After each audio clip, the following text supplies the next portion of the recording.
तर नमस्कार सर्वांचं पुन्हा एकदा स्वागत आपल्या एक मिनी ब्लॉगमध्ये. तर आज काम भरपूर असल्यामुळं व्हिडिओ काही जास्त काढायला मिळालंच नाही.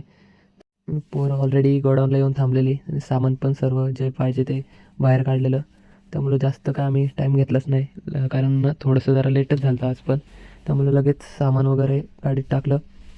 तर कस्टमरला आज सेल्फी बूथ पण हवा होता आणि CO2 पण हवा होता. तर दोन्ही मशीन आपण गाडीमध्ये लगेच टाकल्या आणि लगेचच निघालो. लोकेशनवर पोचलो. तिथं एक आमचा जुना माणूस भेटला. तर जोडाला जोड भेटल्यावर असं असतंय. पण काय नाही, आम्ही लगेच काम चालू केलं. लगेच फ्रेम वगैरे उभी करून कर्टन मारून घेतला. तर मी आणि सनीने लगेच बलून लावून घेतले आणि बाकी काही जास्त काम राहिलं नाही. मग आम्ही लगेच सेल्फी बूथ सेट करायला गेलो. तर मी सेल्फी बूथचा स्पीड लिमिट फिक्स करत होतो.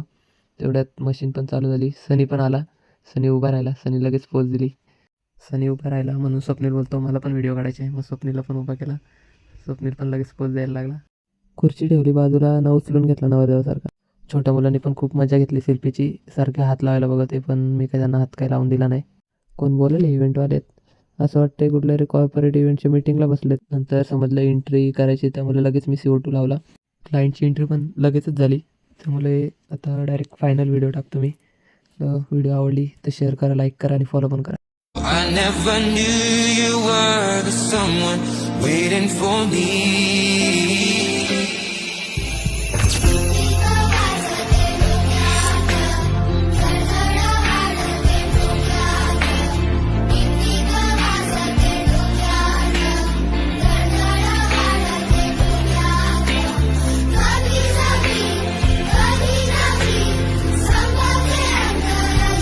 कशी वाटली व्हिडिओ कमेंटमध्ये नक्की सांगा. गाईस, CO2ची जेव्हा आम्हाला ऑर्डर असते ना, तेव्हा किती क्वांटिटीमध्ये किती शॉट उडवायचे ते ह्याचा आम्हाला भानच राहत नाही, निस्ता कचरा. आणि सर्व इव्हेंट संपला तेव्हा समजलं की सेल्फी बूथचा जो रेग्युलेटर असतो तोच उडाला. असो, भेटू आता पुढच्या ब्लॉगमध्ये. नंतर आमचा टेम्पो पण अडकलेला, पण तो निघाला लगेच. चला गाईस, थँक्यू. भेटू एका पुढच्या ब्लॉगमध्ये. Bye bye.